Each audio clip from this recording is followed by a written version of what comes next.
Yeah, that was a little about our topic for the day. But let me quickly introduce our speaker. Grant is a Scrum Master, Agile coach, and a thought leader. He currently serves as a Scrum Master and Agile coach at Aetna CVS Digital, where he works with the product design team with a focus on increasing Agile maturity for high performance in lean, Agile, and safe. He enjoys brainstorming and exchanging ideas with other Agile professionals in both tactical and leadership applications through collaboration and mentorship. So that's a little about him. So please join me in welcoming Grant, and looking forward to the session today. Woohoo! Virtual applause. Thank you, Shruti. Let me go ahead and share my screen. Everybody stand by for just a moment. Cool. All right. And Grant, we might want to quickly introduce the topic again, because I kicked off the recording. I will. That's when fine. I introduced you. So. All right. Shruti, can you confirm you can see the opening slide, please? Yes. Wonderful. Everybody, tonight we are going to slow down. Whatever gear you are in from the day, please downshift at least one gear. Turn off your cell phone, close any other applications you have on your computer. Don't multitask. Instead, be mindful, present, and receptive to some timeless wisdom of leadership tonight. I told Shruti that around the corner from my house is a used bookstore, and I bought this book a while ago for $1. This is the best investment I've probably ever made for $1, because in this book are incredible nuggets of wisdom that I'm going to share with you tonight. This book is from a guy named John Hyder, and what he did in the book was he explained and interpreted the original text of Tao Te Ching. This book, or this text is probably better, called Tao Te Ching, is traditionally attributed to the Chinese philosopher Lao Tzu. However, the exact author and the exact time are really not known. There's a lot of discrepancy out there as far as the true origin of this. Most of the sources I looked at said that it was written between the 4th century and the 6th century BC. So when I say 5,000 years, give or take 1,000 years, but no matter what, it's incredible when I read this book, how relevant I felt these learnings were to the modern day Scrum Master. And that's why I came up with this title, 5,000 Years of Wisdom for All of Us. Now, most of you on this call are probably in a Scrum Master role, but let's just expand that to say, not just an Agile leader, but a leader in general. Another thing that I like to do when I find material to present at events like this is to find things that have universal appeal. What that means is that what you're going to see tonight and hear tonight are things that I think you can apply with your children, with your spouse, with your coworkers, at home, at work. So it's not just related to your job or your role, it's much more related to how we think about the way we enact or react to the world. That's the main theme for tonight. When I read this, I was immediately and repeatedly struck by how relevant some of these things are. So I'm confident that you're going to feel the right way. And I want you to just slow down, to relax. Again, be present, be mindful. And let's enjoy this together.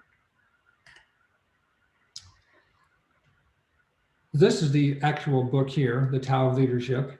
And there are 3 main themes in the Tao Te Ching. The first one is natural law, which is just how things happen. The second theme is a way of life, which is how to live in conscious harmony with natural law. The third theme is a method of leadership, which means how to govern or educate others in accordance with natural law. This one to me means servant leadership. That phrase is all over this book, even though they didn't call it that back then. But what you're going to hear tonight are things that will absolutely, I'm convinced, resonate with you strongly as servant leaders. This book for me is a powerful reminder of the concept of ask and don't tell. In many ways, it echoes for me what John Maxwell said in one of his leadership books, which was give your power away. This is something which is so fundamental, and for me, it resonates so strongly. It's been part of my evolution as a Scrum Master and as a leader. Many of you maybe have felt this way when you first got your certified Scrum Master or your first job as a Scrum Master. We were always so eager to tell everybody what to do because we knew everything. Hey, I'm certified. I know all this great stuff, so I'm going to tell everybody what to do. And at least for me, I found that the more I do it and the more experience I get, I tell less and less and less, and I ask and listen more and more and more. That's what this is about, to help you take your evolution to the next step. I will be asking for your help tonight. I already have 6 people lined up who are going to help me read some of these slides, and we'll just do it in order. So please be ready with your mute. Catherine, you'll be first, then David, then Karuna, Brenda, Saruchi, and Noel. And by the way, Shruti, I don't see the interface here, so I can't see the chat. So if you can monitor that for me, if anybody has any delay or something, please let me know. Absolutely. And I think also, yeah, but we're going to get through this just fine. Absolutely. And if you do have any questions, please post them in the chat, and we'll share those with Grant through the presentation. Yeah. If you have any questions, no problem. All right. Theme number 1, natural law, how things happen. There are 3 sections. There are 5 slides per section, total of 15. So Catherine, I'm going to ask you to please read the first 2. Here's the first one. Just read it slowly, deliberately, and thoughtfully. Go ahead. Okay. Chapter 17, Being a Midwife. The wise leader does not intervene unnecessarily. The leader's presence is felt, but often the group runs itself. Lesser leaders do a lot, say a lot, have followers, and form cults. Remember that you are facilitating another person's process. It is not your process. Do not intrude. Do not control. Do not force your own needs and insights into the foreground. If you do not trust a person's process, that person will not trust you. Thank you. When you read that, what comes to mind as an Agile leader or Scrum Master? What resonates with you? Open to the group. Open to the group. I'll just jump in though. It reminds me of you can lead a horse to water, but you can't make it drink. Like the way that teaching is, you can't force someone to learn. You can just facilitate a framework. Absolutely. Yeah, let's make this very interactive tonight. So I see lots of people on mute, but please chime in. Let's get some active dialogue going. Something I get out of it is I think of if I'm a leader and I tell people what to do, that group will be about as smart as I am by myself. You know, if it's just my ideas, then the limitation is my imagination, my knowledge. But when I leave it up to teams to figure out what they need, there's a lot more experience, there's a lot more diversity than just myself that can help contribute to solving problems or coming up with new creative decisions. Excellent insight. Thank you. The group itself grows Talks smarter. about trust. Oh, sorry. Someone saying something? No, I just said the group itself grows stronger and smarter when the leader allows people to explore and to think and participate. Absolutely. Hey, Mark, if that was you, I think it was. Still, I was having a really hard time hearing you. So next time, if you would just get closer to the microphone, that might help. Okay. Thank you. Yep. What else? Yep. Also, I think it talks about trust, right? I think one of the core values that we learn as Agilists, right? So Absolutely. Yeah. I was going to bring up the trust thing as well, because we want to create psychological safety. And if you're nitpicking somebody's process, that's not going to feel very safe. Mm-hmm. Absolutely.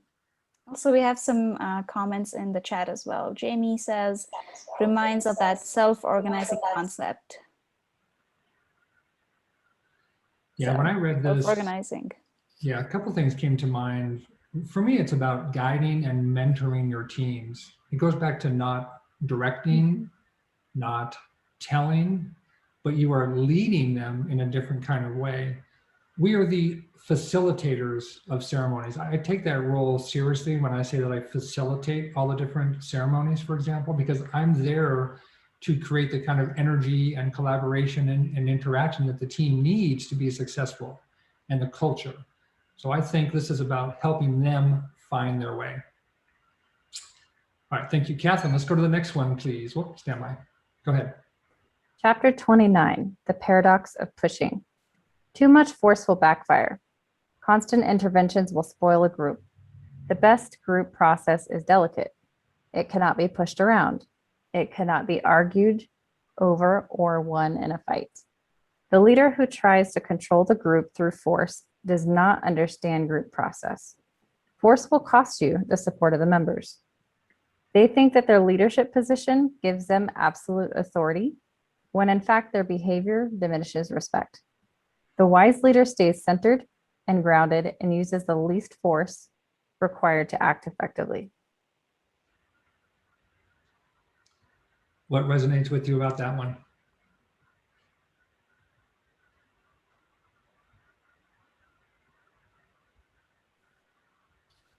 Are you asking the group or are you asking the reader, Catherine? The group. I'm always asking the group. Anybody can chime in. I think resistance. The more you push, the more it pushes back. Mm-hmm. That's exactly right. I like the least force required. Mm-hmm. Hey, Brad, good to see you. Leading from the back. Got some nice wallpaper behind you there, Brad. Looks good. I kind of look at it as that if you are trying to force something, that means you're not listening to your group. Mm-hmm. If you're not listening to the group, then you're not going to get anywhere with it. Mm-hmm. I like the idea. In their bag of gummy bears, they found a gummy bear Oops. broke. There's gotta be like 20 of them. Think Someone has TV on. we need to mute. Okay, good. I like the that absolute authority, and it's kind of even in situations where somebody talks, everybody's talking over each other, or there's somebody who just is a little bit more outspoken in the group and they might be at a higher level or something like that, but it does diminish the respect of everybody who's involved in that conversation. Mm-hmm. Yeah, this is something go ahead. I was just going to say, I believe the group will come up with better ideas if they feel like they're really the ones directing the direction of the conversation and the solution. Mm-hmm. David, what you're saying reminds me a lot of teaching concepts of leveraging the intelligence of through diversity, and Right. Totally believe that the team is their own engine. Like, we can't fuel the engine, we can just steer it. So I think it's important for us to not try to drive. Absolutely. This is Suruchi. I think we should be looking at it as opportunity to assist and not to have any authority. I mean, we are not sitting in any chair to have any authority or anything. However, we should be looking for an opportunity if anybody needs anything, and then just step back, listen. If you see an opportunity to assist and you are able to pick it up, good. If not, then of course we can just stay back and see how it goes, how the flow goes. Yeah, that word authority, I think, Suruchi, was really hit the nail on the head for me. I love another book. It's called Influence Without Authority. And I think all of us as Scrum Masters have to balance that, because we don't have the positional authority to tell the team what to do, but we do have incredible influence. And that's where I think we can bring the most value to teams. We can leverage, as Dave said, the collective power of the team. Catherine talked about that, and just steer them in the right direction. We know that the team can self-organize and they know what to do because they're closest to the work. So if we can enable that, I think we're doing our job. Yeah, and Grant, I think that that goes to the concept you mentioned earlier of servant leadership. You're not the one driving, you're the one guiding, and they're the ones, steering. Servant leadership is about serving the team to achieve the optimal outcomes. Mm-hmm. Absolutely. Reminds me of the coach as a shepherd. Like you can't make the sheep walk, but you're there to guide their way. Mm-hmm. That's right. All right, let's keep on going. We've got 15 slides total. We'll spend a couple minutes on each one. So Catherine, your work is done for now. Thank you. David, I'll go to you next, and you'll read the next 3 slides for us, please. Go ahead. All right, chapter 23, Be Still. The wise leader speaks rarely and briefly. After all, no other natural outpouring goes on and on. The leader teaches more through being than through doing. Love it. And we talk about being agile, not doing agile. Mm-hmm. That's true. I think it's more about being that that invisible force, trying to kind of guide the team. Yeah, I think that's. I think of some leaders are full of bluster. They walk into a room and they dominate and they tell everybody what to do, and I'm in charge, and they just take over. And that does not engender respect at all. To me, this is about being that quiet, calm, peaceful, centered, principled leader. Yeah. Who always has a very consistent message, but you don't have to show off to be successful as a leader. That's the key takeaway for me. Well, most of the times it's what motivates them, where they get their sense of completeness. And it's more about them and them being able to show off and them being able to be in charge. It is about their team succeeding. And the teams pick up on that pretty quickly. That's exactly right. It's not about us, it's about them. Right. Yeah, I think it definitely requires a lot of humility to be an effective leader. And that's something that I had to learn very, very quickly, just kind of coming in pretty young into the Scrum Master role and working with a team of very experienced developers. It's like, I always have to remember that, like, even though I have a specialized skill set, they literally have decades of experience more than I do combined, and to respect that. Yep, absolutely. It makes me think of the African proverb that goes something like, the universe has given you two ears and one mouth for a reason. Mm-hmm. Use them in proportion. Absolutely. Thank you, Kim. All right, let's keep going. David, next one, please. Chapter 27, Beyond Techniques. The wise leader's ability does not rest on techniques or gimmicks or set exercises. The leader's personal state of consciousness creates a climate of openness. Center and ground give the leader stability, flexibility, and endurance. Because the leader sees clearly, the leader can shed light on others. The group members need the leader for guidance and facilitation. The leader needs people to work with, people to serve. Mm-hmm. What does that mean to some of you? Well, it kind of looks like it's you're not pushing your own agenda. Your agenda is the group. That's where your focus is, and the group knows that you're there for them to facilitate what they're looking to get done, not what you want. Mm-hmm. So kind of stepping aside and making sure that the group is first and you're second. Yep. It basically That's helps. what we do is. Oh, sorry. Go ahead, Shruti. No, go ahead. Okay, so I mean, I think it simply just talks about helping your team get to their goal, and based on kind of your experience, just trying to guide them in that path. Because as it says, the leader can shed light on others, and it kind of clearly talks about what our roles are as Scrum Masters, right? Mm-hmm. That's pretty much what we do. Sorry, go And ahead. I was gonna say that as Scrum Masters, we're there to guide and create that psychological safety. So that openness. I love that phrase too, shed light on others. That's so powerful. The more humility we can have, which was brought up earlier, then the more we don't need to shine. Let the team shine. I'm happy to be the spotlight, shining the light on the team. That's how I want to be in my role. All right, David, one more. Chapter 14, knowing what is happening. To know what is happening, push less, open out and be aware. See without staring. Listen quietly rather than listening hard. Use intuition and reflection rather than trying to figure things out.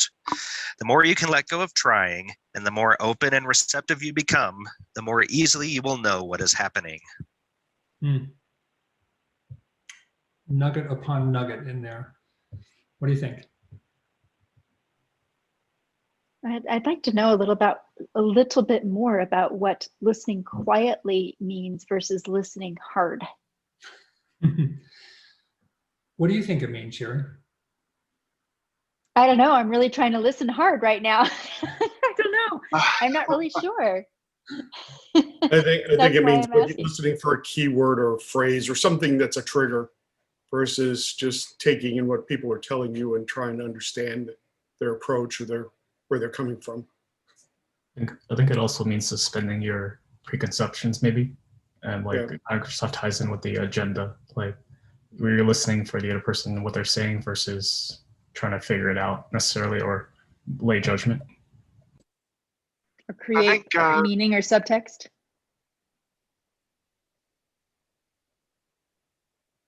What was that, Sherry? Say it again.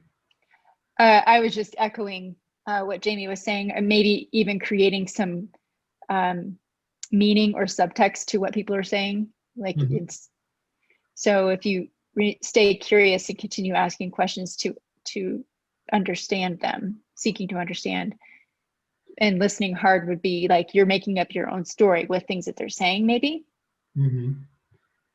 When you say seek to understand, you're speaking my language. That's right from Stephen Covey's 7 Habits. I can't let it go without making a comment on that. Seek first to understand, then to be understood. That is just so powerful. And it comes from this. I mean, this again, this is 5,000 years old, and it's amazing how it resonates. What else? I think, go ahead. I was just going to say quickly that it could also mean hearing what's not being said and trying to unpack what what might be hidden. Which would be that seeking to understand, ask more questions to try and validate. Yeah, look at the title, knowing what is happening. Sometimes that's what you're thinking is what's happening here. Maybe it means, well, I'm hearing one thing, but is that really what's going on? Is there this subtext you talked about, or am I tapping into people's nonverbal communication, body language, things like that? So it's not just that superficial level, but it's really going down a little bit deeper to have a sense of that. And having this calm and peace and this stillness about you, to me, this intuition, he calls it, allows you to really reflect upon the totality of the message. Excellent. That was great feedback. Anybody else on that one? One thing that comes to mind for me is that the more you let go of trying, the more you open and receptive you become. So that's like I had lost my train of thought. It's dropping down into yourself. This is very Gestalt. So it's dropping down into yourself and feeling what's going on rather than being in your head and thinking what's going on. So then you can say something to the effect of, when I heard you say this is the feeling that I had. And then you can stop and hear if it resonates with them. Totally. I wanted to echo like what Jamie said about suspending judgment, but then this type of listening seems like opening up the other senses. Like sometimes people say something, but their body's saying another thing. Like there's something human going on, even though those aren't the words that are in the room. I agree. Yep. It brings to mind for me the saying paralysis by analysis, where you tend to overthink something and you miss the bigger picture. Yep. Good call for sure. All right, thanks everybody. So that was section 1 or theme 1, the natural law.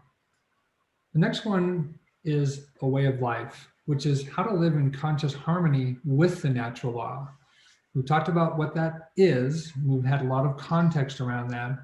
The second theme is more related to how do we connect with that? How do we tap into that? So Karuna, I'll go to you, and if you can read the first 2 slides for us, please, I'd appreciate it. Go ahead. Sure. Chapter 8, Water. The wise leader is like water. The leader works in any setting without complaint, with any person or issue that comes on the floor. The leader acts so that all will benefit and serves well regardless of the rate of pay. The leader speaks simply and honestly and intervenes in order to shed light and create harmony. More nuggets. Let's hear from you. What resonates?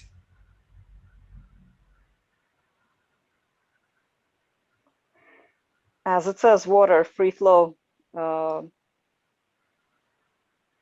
There is no structure when the water flows.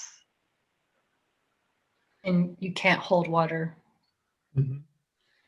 There's an element here certainly of to go with the flow. That's one thing that I took away from this. Working in any setting. One thing I think of is a talented and experienced Scrum Master should be able to go into a room of a team you've never worked with before, and as one of my mentors said, read the room and be able to facilitate. And that's a skill I think that we can all develop. So think about that in your own role. If you were called upon at the last minute to go facilitate another team's backlog grooming or sprint planning or retrospective, how well could you do it? That's what this is about to me, is having that skill set, that confidence, that experience where you can go and do that on the fly because you've got that sense of calm and confidence and leadership. What else stands out here? Well, I was going to go the opposite direction with where water is being portrayed as calm and peaceful, but water can be very forceful and very damaging. So it depends on how you disperse your water. That's right. That's a great analogy. Thank you, Sherry. I think creating harmony is another thing that I think resonates with our roles as Scrum Masters, right? Trying to build that safe space in any situation, right? Depending on where, which team you're working with, what situation you're in. I think you strive to do that as a Scrum Master. One thing water does is create a smooth path, like through Absolutely. a river or brook. It smooths, it erodes as it goes. It smooths out.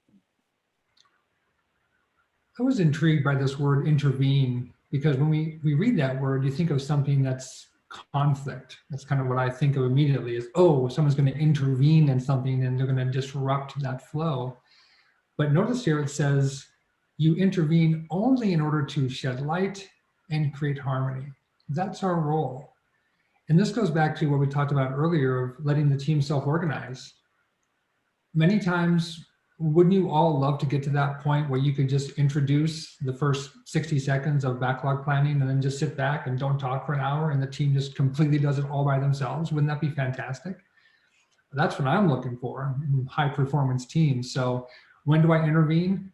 Just to clarify something, shed some light, create some harmony, alignment, let the team get back on its road. A question for you, I'll do a pop quiz. There's a line in here that says, you serve well regardless of the rate of pay. I'm thinking of a specific reference to another book out there that talks about the Zen of compensation. Can anybody talk about that for a second?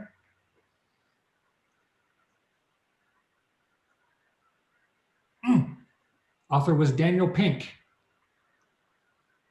Drive. Yes. And what is the Zen of compensation? Do you remember? I've only been introduced to the book. I haven't read it yet. Okay, well, it's a good read for sure. So in his book, he talks about intrinsic motivation and extrinsic motivation. And the three motivators for intrinsically motivated people are autonomy, mastery, and purpose. You've probably heard that before. But he also talks about the Zen of compensation, which is he encourages companies to pay people a little bit more than the market rate, because what it does is it removes pay from the equation. It lets people focus on the task at hand. If you are someone who always thinks about, oh boy, when is payday and how much money am I going to make? What am I going to do with it? And you're consumed with that, then you are an extrinsically motivated person. When you become intrinsically motivated, then money is no longer part of the equation. You know it's enough, it's stable, it's solid, you don't have to worry about it. So that's the reference for that. All right, let's go to the next one. Karuna, keep going, please. Sure. Chapter 22, The Paradox of Letting Go. When I let go of what I am, I become what I might be. When I let go of what I have, I receive what I need. When I give up trying to impress the group, I become very impressive. But when I am trying to make myself look good, the group knows that and does not like it. My best work is done when I forget my own point of view. The less I make of myself, the more I am.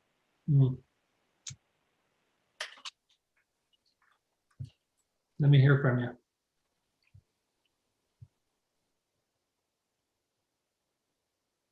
The perfect example of this is I do see in some of these, just all my life. I have a friend that I grew up with since elementary. Her name's Kendra, and she's now in law school. And this is her second career. She was very successful in another industry, male-dominated industry, but she's quiet. But she's deep, and people always defer to her. She stays quiet, and they're like, Kendra, what do you think? They're always curious. That's a great point, Sherry. Often people who are the quietest and stillest are the ones who garner the most respect. This slide for me has a lot of spiritual implication to it.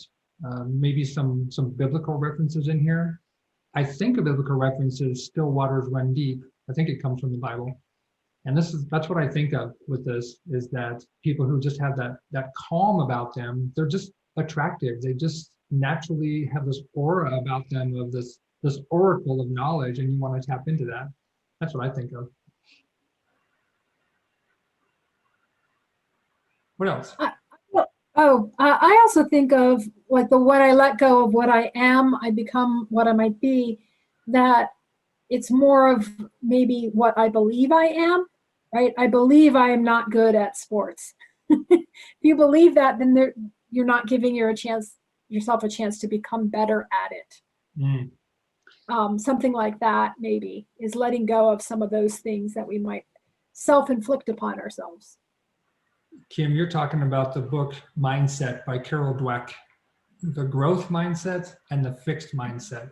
So powerful in what we do in agility is just having the right mindset around what teams can accomplish and how we limit ourselves. It's amazing how we do that sometimes subconsciously. So great call out there, Kim. Thank you. What else? I think it also talks about being unbiased. So my best work is done when I forget my own point of view. And I think in our role, that's pretty important, right? Right. It's not about me. Yeah, it's about them. Yeah, I took away from this slide also humility, which was called out earlier. And one of my favorite phrases is try easy. Because if we try hard all the time, we're so busy and agitated and we're trying to force things. And if you just try easy, just let the natural way go. Let it take its place. All right. Thank you very much, Karuna. Brenda, please get ready. I'm going to switch over to you and you can read the next 3 slides for us. Go ahead, please. Okay, Chapter 7, Selflessness. True self-interest teaches selflessness. The wise leader, knowing this, keeps egocentricity in check and by doing so becomes even more effective. Enlightened leadership is service, not selfishness. The leader grows more and lasts longer by placing the well-being of all above the well-being of self alone. Yes. I kind of see some of the message we've already been talking about in a lot of the other previous slides, where it's the group, it's not you. Leadership is to your goal of being Scrum Master, like we've talked, where we don't have any authority, we need to facilitate. So I see a lot of what we've already just been talking about. A lot of crossover for sure. What else?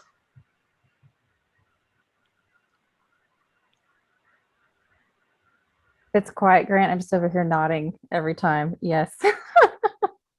I hope so. It's always nice when people are on camera so I can see them spontaneously think, yeah, that totally makes sense. I get it. Yes. But I don't see many of you, but thank you. I think a lot about the idea of synergy, how the sum of the parts are greater than the individuals alone. That's what speaks to me. I like that one for sure. Thank you, Jamie. Okay, next one. Brenda, keep going, please. Okay, chapter 1, polarities.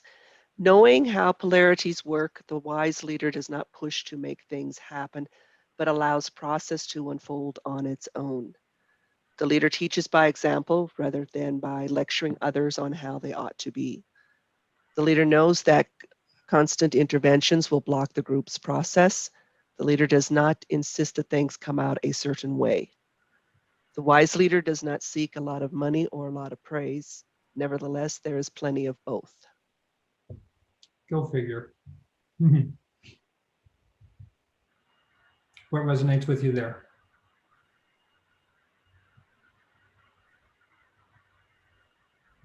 This is kind of a lot of stuff we kind of live by.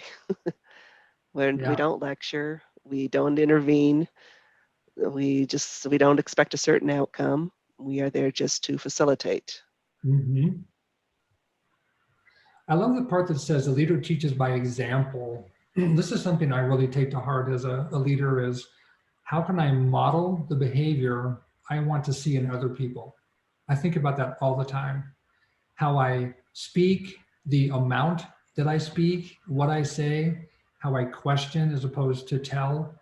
There is an opportunity for us, we all know, to tell people. That's perfectly fine. There's a time and place for that. But as people mature on the team and as we mature, I think we start to move a little bit away from that into more of this coaching and mentoring type of role where it's much more question-based than it is telling. So I love that second paragraph there about how we teach by just simply providing a good example. It's very powerful. When I was reading some of this, it kind of came to mind, a lot of the times companies will do like our genetics or personality surveys, and then these surveys, it helps us to be able to understand our team, to be able to understand what makes them work better. And we kind of work our facilitation towards what they need to be able to make their process work, as opposed to, okay, this is what I need as a person that's out of the equation. It's what does the group need? And all these surveys and genetics that we would do help us understand the group's process and the group and how they work. Yep. Yeah, I keep coming back to this whole concept of it's not about me, it's about them. That's perfect. Thank you. All right, one more for you, Brenda. Go ahead, please. Okay, chapter 3, being oneself. The leader shows that style is no substitute for substance, that knowing certain facts is not more powerful than simple wisdom, that creating an impression is not more potent than acting from one's center. Students learn that effective action arises out of silence and a clear sense of being. In this, they find a source of peace. What does that mean to all of you?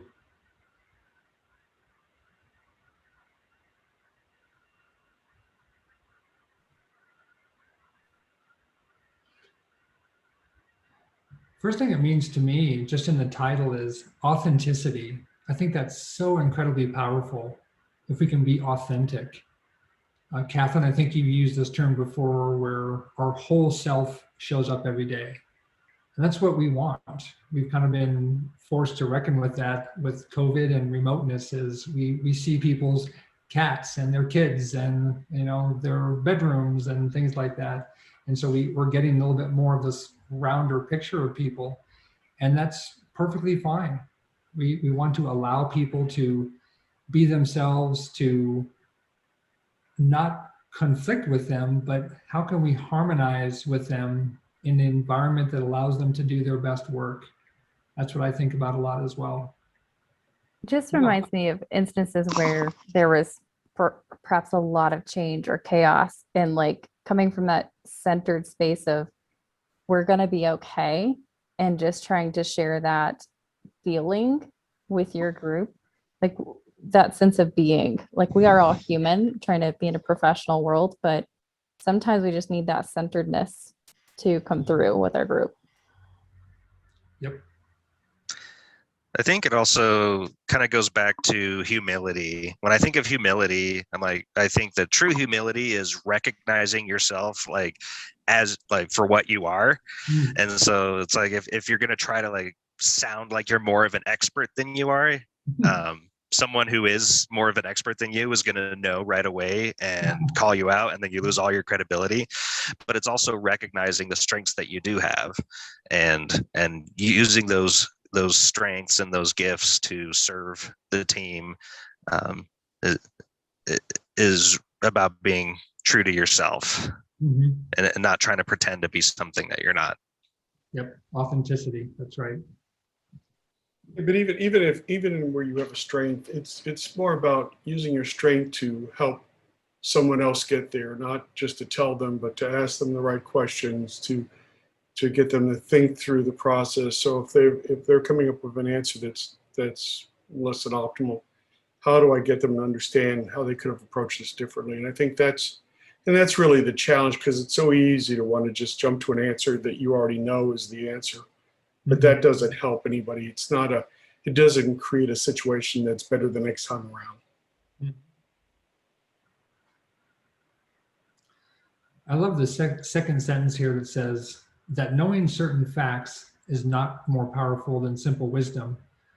I was guilty of this early in my Scrum Master career. I wanted to tell everybody because I had to prove that I knew something, and I was insecure. So anytime there was a conflict or you saw something, I felt this urge to just jump in spontaneously and make a comment about it, almost as much for myself as for the team. And that's what I've realized. And that's what this is all about, is to say, I don't need to do that anymore. I'm comfortable, I'm competent, I'm confident. I know that I can lead teams. So I don't have to jump in all the time. I can just sit back, observe, see what's going on, take everything in, be centered, be principled. And I'm comfortable now with not knowing everything. I hope all of you on this call are as well. That's was a powerful transition point for me, a turning point, was to realize that number one, I don't know it all. And number two, I'm comfortable with that. I don't have to know it all. That was a huge mindset shift for me. What else on this one? You're making me think of two things. I don't know if I'll remember both of them, but the first is I took a leadership class like years and years ago, and was taught to always be yourself and be truthful, be honest, that people can tell when you're not. They can tell, and they might not be able to tell what you're not being truthful about, but they can tell, and they start feeling like they can't trust you. And then you don't have, right, you're not a leader at that point. Oh yeah. Incredible wisdom there, Kim. Trust and credibility, boy, those are just absolutely fundamental to success as in any role, any leadership role, but certainly as Scrum Master as well. All right, thank you for that. Jamie? Oh, sorry. I guess just one last comment. It was just one thing that reminded me of also is just the idea of values over, like, say, conditions or situations. Because like values, for example, in company culture, they're stronger than any like one moment or act, and it's just kind of like where you get your strength from with your team. I've been thinking a lot about culture recently. You may know that Peter Drucker quote, culture eats strategy for breakfast. And it's critical to build a solid culture. That's personally, your personal culture, but also your team and your business culture too. Powerful. Thank you, Jamie. Alrighty, Brenda, thank you for your participation. Really appreciate that. Let's jump over to the third theme here, which is a method of leadership. We've talked a lot about this indirectly, but this section is really more directly, I think, focused on servant leadership. And it's about how to govern or educate others, again, in accordance with this natural law. So Suruchi, I'd like you to take the next 2 slides, please. Go ahead when you're ready. Sure. Chapter 10, Unbiased Leadership. Can you meditate emotional issues without taking slides or picking favorites? Can you be gentle with all factions and lead the group without dominating? Can you remain open and receptive no matter what issue arises? Can you know what is emerging yet keep your peace while others discover for themselves? Learn to lead in a nourishing manner. Learn to lead without being possessive. Learn to be helpful without taking the credit. Learn to lead without coercion. Wonderful. Thank you. What resonates there?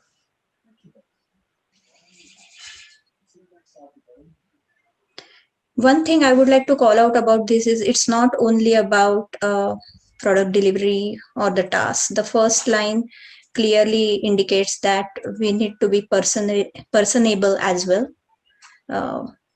while handling the issues. There could be some issues beyond the tasks and the product deliveries.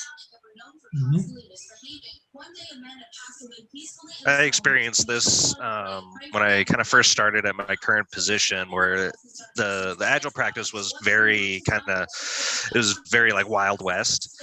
And I was working with a team and just helping them understand their concerns and their issues. And I could see that, you know, as they were beginning to understand their struggles, that they were approaching that they as a team need to adopt Scrum, basically. And it was really interesting to see that developing through the team, that they were coming to this conclusion without me having to tell them. Because if I told them straight up, I think you guys need to do Scrum, then it's going to be, well, this is what the coach is telling us to do, and therefore we'll either, you know, resist it or we will accept it, but maybe not wholeheartedly. But when they came to that realization themselves, it became their idea. And so then they ran with it. They became very passionate about it, and it was successful. So even though I could see it coming, I still had to just like be quiet and like let them get there. Because if I just even pushed them over that edge, you know, then they could say, well, that was the coach's idea, so we don't agree with that. Right. They had an out in case something went wrong. Then it was your idea, right, David? Right. That's great insight. What else?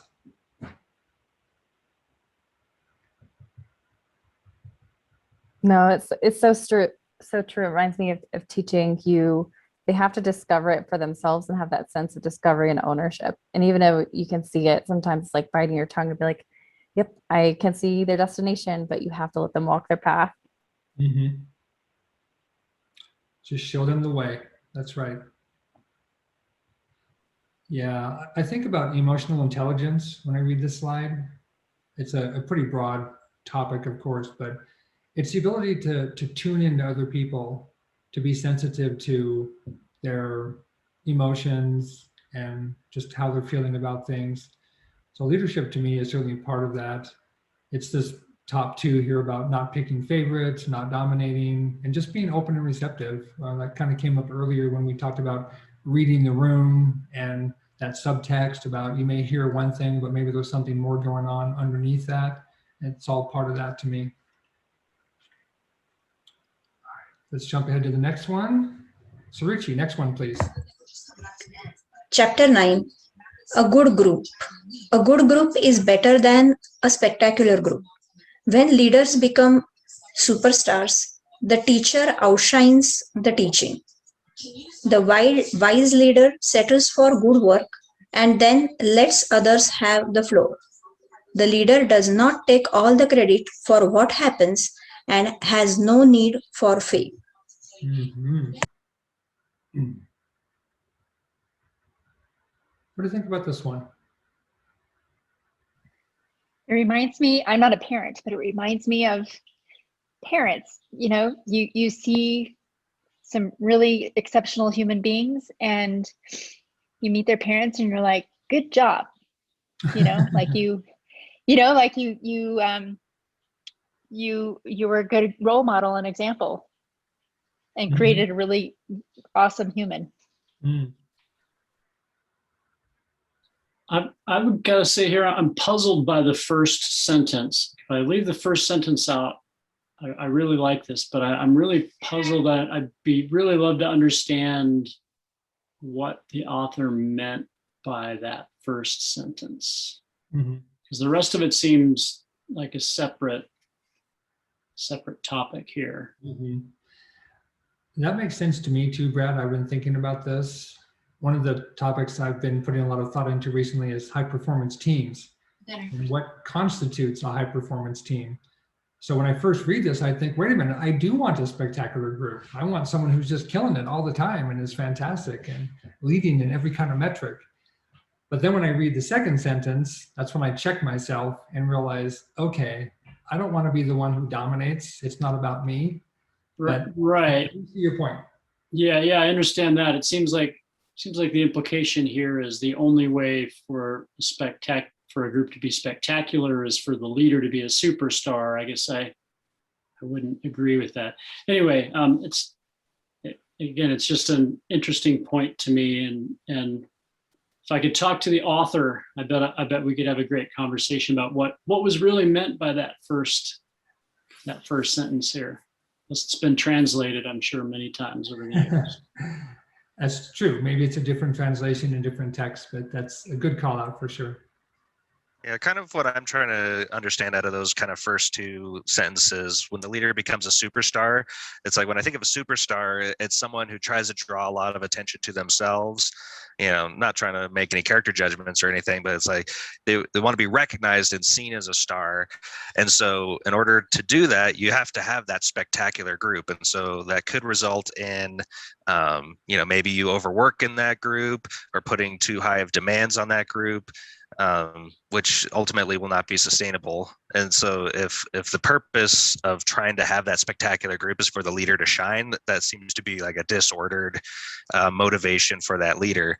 Whereas it's better to just have a good group that maybe just flies under the radar, but you know, gets their work done and is reliable. And it isn't all, you know, glitter and sparkles to shine on you. That'll make you a more I guess, humble leader. I like that interpretation. That's great. Yeah, and it says... Shruti, go ahead. Go ahead, Grant. Now, my comment on this is be effusive in giving praise. That's what I took out of it, is again, take the spotlight off of yourself, and yet humble in receiving it. That's a common theme that many of you have probably heard is, you know, when people pay you compliments, just having that humility and often it's all about the team. You know, the team did all the work. I mean, it's not about us. We can show them the way and guide them and all the stuff we've talked about, but really at the end of the day, the team does the work and we're there to facilitate the right culture, the right environment for them to do that work. That's how I see it. Absolutely. And the point here that says the teacher outshines the teaching, I mean, what's the purpose, right? So I think it's essential that you could still be good and deliver your message, and rather than being a superstar, right? Being humble, basically. Absolutely. Grant, go ahead. Grant, I have a question for you. From your standpoint, how would you differentiate a good group and a spectacular group?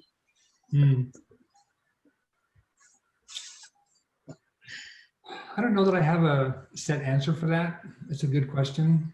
I've been ruminating on that exact question for several weeks now. And I'm actually preparing another presentation on high performance teams. So maybe some other time in the future, Shruti, we can have another conversation with this group about what is that difference. I think it's a good idea. I do see what somebody said, I forgot who it was, David, I think, about this solid team or good team flies under the radar. They're very predictable, which I think is a key component, certainly within agility, is how do we know how much work a team can do. They're a fairly high functioning team. But when I think of a spectacular group, sometimes I think of a team that can burn out. Maybe one PI or one sprint or 1 year, they were just fantastic. And then they fizzle, perhaps. And that's kind of what I'm taking away from this is it's better to have that consistency, that stability. The team just kind of does its thing. In the book Radical Candor, by the way, by Kim Scott, she talks about superstars and rock stars. I think it's kind of the same thing here. And she says that it's fine to have a couple of superstars, people who climb the corporate ladder, who play the political game, who really want to move up, if you will. But then you have rock stars, she says, and these are the people who are just your bread and butter, all your people, the solid foundation of the entire team or the group, who just show up every day, don't make a fuss, don't want the spotlight, they just do the work, get it done. That's kind of how I think of it. Yeah, I kind of see like a correlation with kind of just like what happened with the pandemic this year. I think leading up, before the pandemic, it's like who are our most highly paid people? It's like our celebrities, right? They're all millionaires, stuff like that. They're very glamorous. They're very spectacular. But then when it came down to what really mattered, when the pandemic hit and things, really slowed down, what did we have to rely on? We had to rely on our nurses, our grocers, our truck drivers. Like they're the ones who do the not spectacular work. They're not the spectacle. They're not the glamour, but they were what was most important to the infrastructure of our country and keeping everything going as good as it could be. And that more spectacle became a lot less relevant and a lot less important. Yeah, great context. Thank you, David. All right, let's jump ahead. Sruchi, you're off the hook. And Noel, you're going to wrap it up for us with the last 3 slides. Please go whenever you're ready. Chapter 37, Doing Little. It puzzles people at first to see how little the able leader actually does, and yet how much gets done. But the leader knows that is how things work. Selflessness gives one center. Center creates order. When there is order, there is little to do. There is little to do.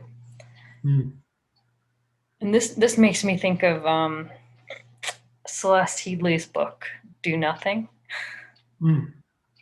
Has anyone read it? She took a train for work to go to different places, and she had spotty Wi-Fi, and she realized she gets a lot more done when she has no Wi-Fi, no distractions. So what would originally take her 4 hours took her 40 minutes. Wow. 4-Hour Work Week by Tim Ferriss. That's a pretty good deal. That's insane.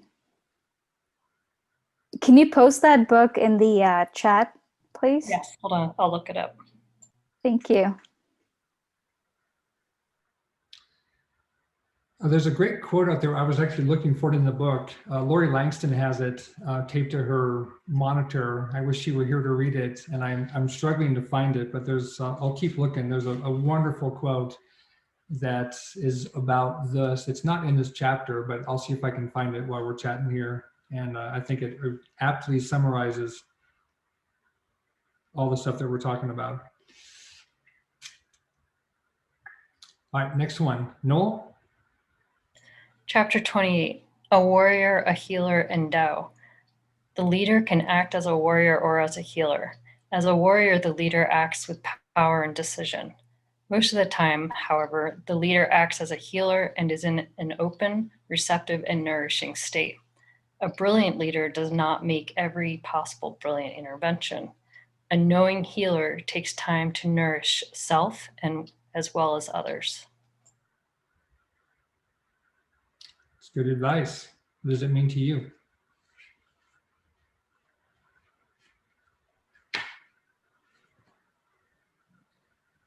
we cannot help anybody else if we ourselves are depleted. We have to take care of ourselves. We have to nourish ourselves emotionally, physically, you know, having that work-life balance, getting recharged, doing the things you enjoy.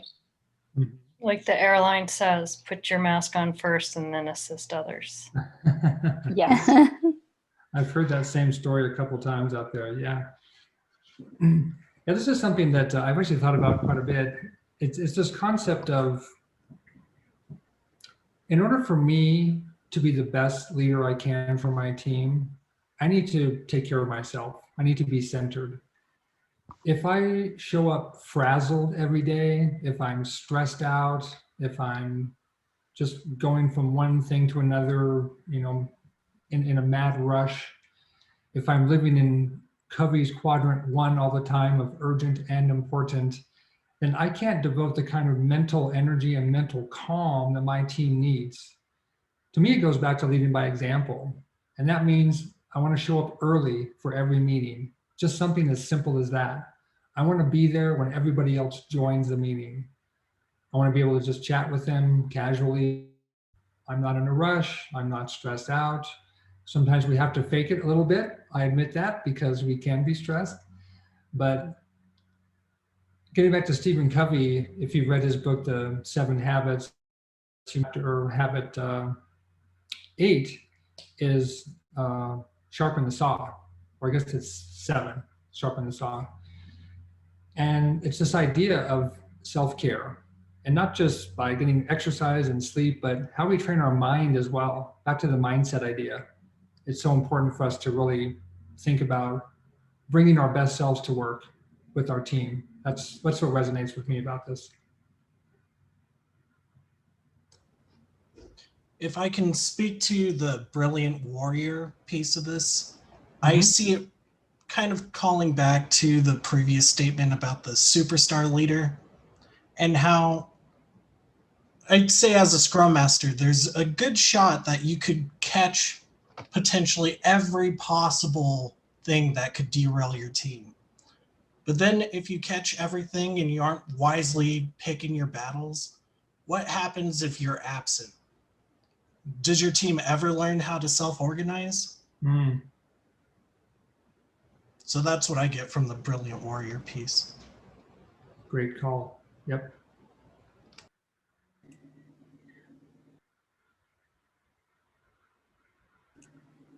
I'd love to chime in, and I'm sorry it's noisy outside. I'm like, so quickly. I focus on also healer takes time to nourish self as well as others, and also healing others. So as a leader, sometimes, and I'm a mediator and conflict resolution consultant as well, there's different conflict styles, and one is conflict avoidance. So watching for your team getting into conflict avoidance to help heal those conflicts in a healthy way.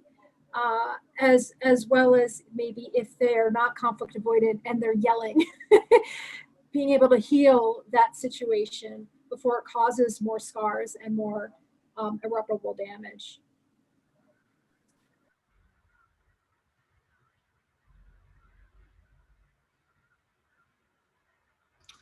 All right, Noel, last one, please go ahead whenever you're ready. Chapter 38, Potent Leadership. Potent leadership is a matter of being aware of what is happening in the group and acting accordingly.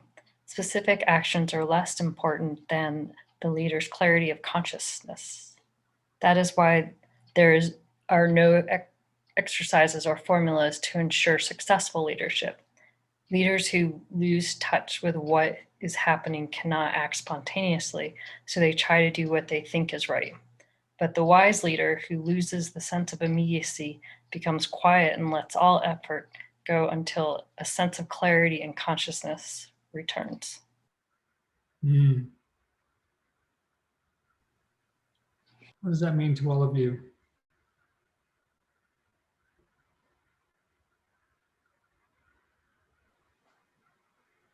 I think it talks about being present and being aware, self-aware, and also awareness of what's happening around you. As you said, like read the room, right? I think that's extremely important. And that's what, that's one of the takeaways that I see here.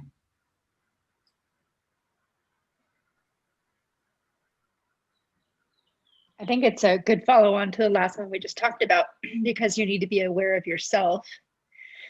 And if you are being triggered or feeling a certain something, you need to give yourself some time to quiet things so you can create the sense of clarity for yourself. It also makes me think about, I'm sure I mentioned it, the idea of state. So state being that, just where your headspace is at, and that definitely affects like how everything goes forward. I kind of read it as remaining focused, kind of like when you started this whole thing, you told us, take our distractions away, shut our phones off, shut down apps, don't do anything multitasking. If you aren't focused and you're somewhere else, a discussion comes around or an action is required of you, and you can't act on it because you don't know what it was. So now you're trying to figure out what happened, and you have no clarity of what happened, so you can't respond to it because your focus was gone. So when I see that, I kind of look at it as needing to stay focused with the group, focused with what's happening, and not letting your mind wander somewhere. Yeah, being present is such an important building block of trust and credibility. Think about, this is a rhetorical question for all of you. I'm guilty of it myself, I'm going to admit that. But just in the last month, think about if you've had a time when you've been in a meeting, you're multitasking, doing something else, and somebody says, "What do you think?" And just insert your name there. And you're caught off guard, and what you have to say is, "Huh? What? Could you repeat that, please?" Well, when you do that, then you're clearly telling the group, I was not paying attention. And one time I just gave an answer, not even knowing the question, because I wasn't humble enough to admit that I wasn't listening. And then the next time I said, "You know what? I'm sorry. I was actually doing something else. Would you mind asking that again?" And that was the more mature answer than the first one. But many of you probably have done that before, and that's a bigger issue of work in progress and other things that we have distractions. But my point is, the extent that you can be present is going to give you that credibility with your teams.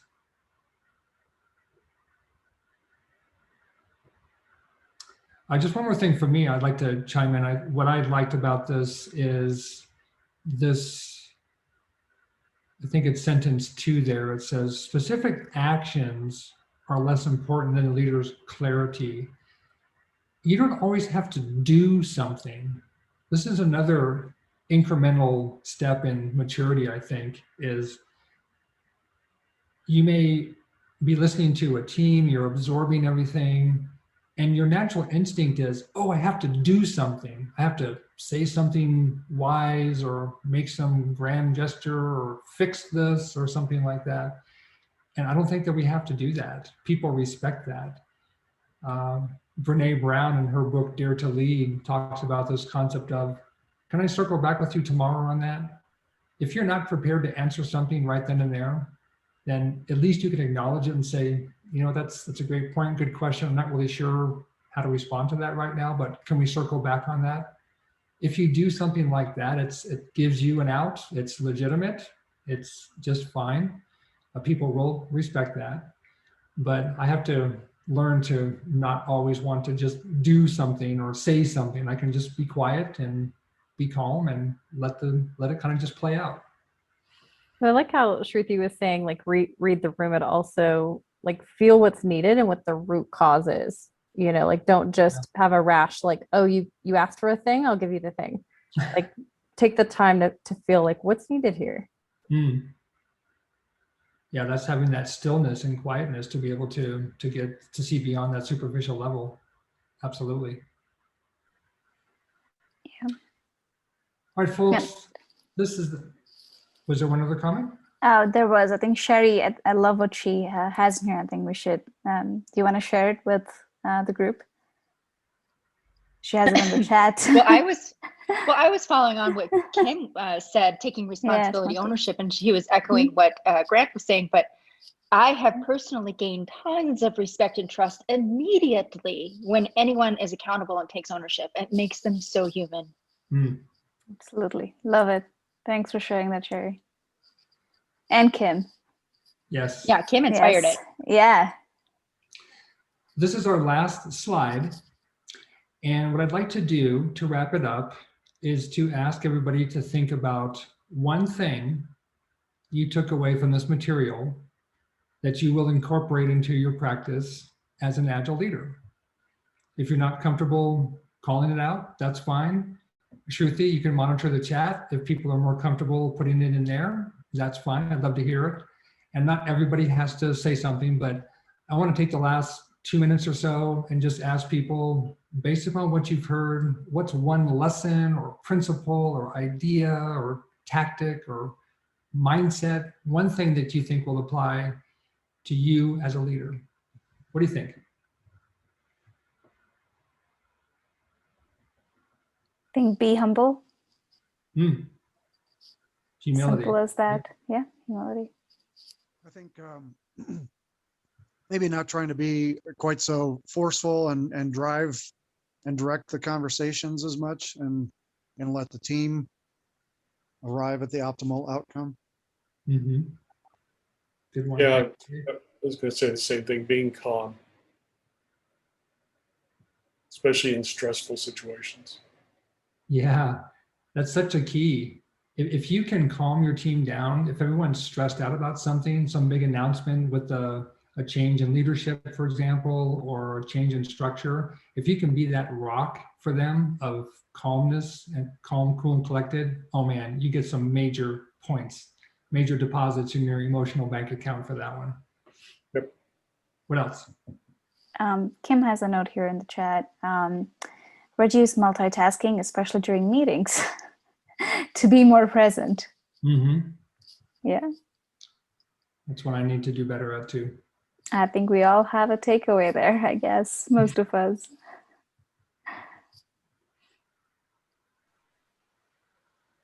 I have to admit that I updated the Mile High Agile website at the beginning of this meeting while Grant was saying don't multitask.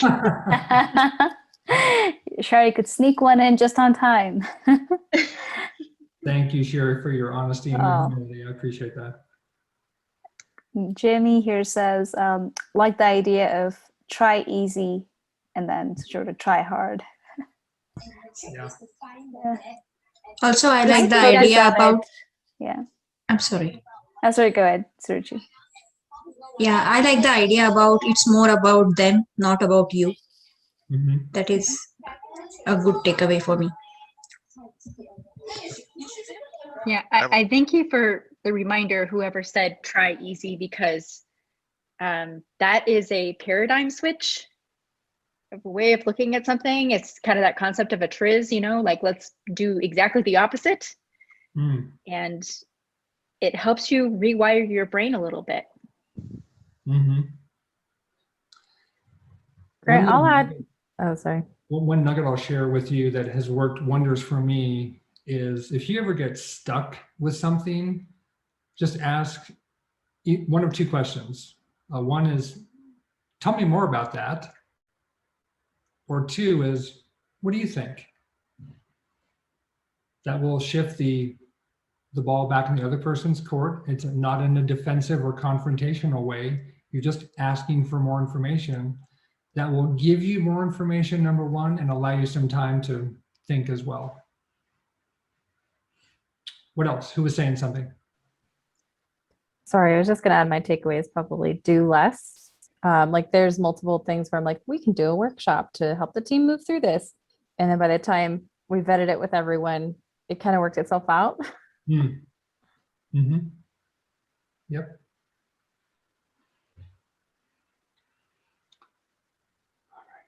I'm going to go ahead and stop sharing, Shruti. Yes, Steve has another comment here. So what he says is, when I worked in QA, my motto was work smarter, not harder. Cool to see its origin. That is true. Yeah. I mean, again, back to the original comment here is just imagine this stuff is literally 5,000 years old. And we had such an engaged, lively discussion about this because it resonates so strongly with what we all do. To me, it was just amazing that it's so relevant and topical even today. Absolutely. And Grant, I mean, it's amazing how the words of wisdom that were probably shared like years ago is so relevant today. And it's, I think each of us had our own aha moments, like time to reflect, right? As you said, take a step back, right? And slow things down and just, listen to this presentation and what we have to say here. So I think that gave us an opportunity to just think through some of the things that we generally encounter on a day-to-day basis. And yeah, it's just so simple, and I really loved it. Thank you so much, Grant. You're welcome.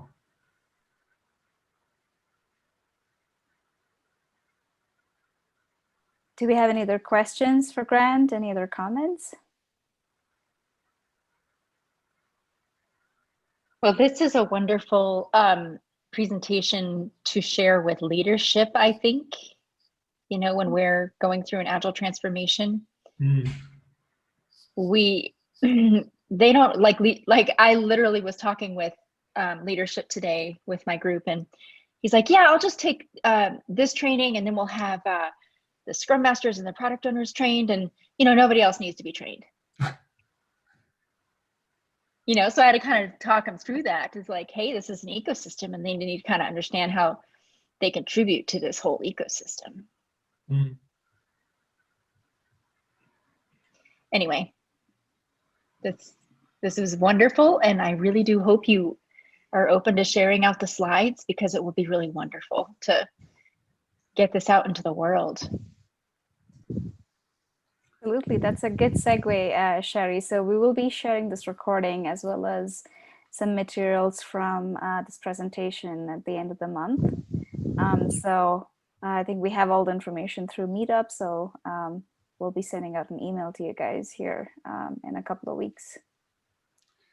If anybody wants this presentation, I'm a little bit protective. So if you really truly think that this is something you can use in your organization, and you really would plan to use it to give some type of presentation or get some talking points, then you can just email me directly. I'm happy to share it with you, or at least have a conversation about how you can use it. Awesome. Thank you, Grant. I completely appreciate that. You're welcome. And Grant, I think we've had requests to kind of get a list of some of the books that you were sharing about today. So I think we'll go ahead and definitely send that out by compiling a list with you. So that'll be a long list, but I'm happy to provide what I can. Lots of great resources out there.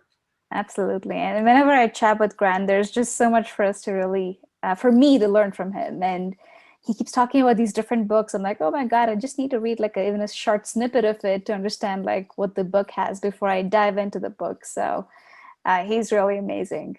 I think you need a blog, Grant. Yeah. That kind of gives us a summary, right, Catherine? So at least we know, we can get like a quick glimpse into what we're going to get into when we read the book. Absolutely. Yeah. I think Catherine had another takeaway that she'd like to share, which was selflessness is the center of our strength, which is awesome. It's just so helpful. I could take a lot of these slides and, post them on my walls. Been thinking also a lot about stoicism, and like, it really is the foundation. And like, the more we can remove ourselves from ego and all the things that motivates us to do and all the behaviors. So really good stuff. Thanks, Grant, for sharing. You're welcome. Just one personal note from me before we go is I really want to say thank you to everybody who participated tonight. Many of you have been on calls before, whether you facilitate them or not, where you get crickets. You ask a question and you are hoping people will say something, and you just have this void of silence.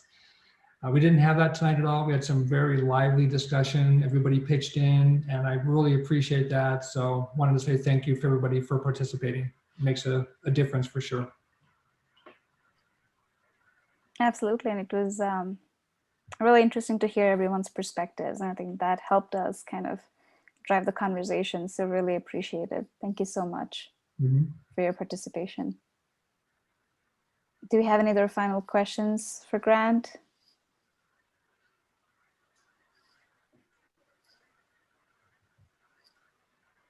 Awesome. Alrighty. Well, thank you so much for joining us and spending your precious personal time with us. And I'm hoping to see you guys in the upcoming meetups. And we'll definitely share this recording towards the end of the month and some additional materials as well. Thank you so much. Thanks, Thank everybody. you. And Grant, again, thank you so much for a very interesting, thought-provoking, and engaging conversation. You're welcome. My pleasure. Night, everybody. Night. Thank you. Have a nice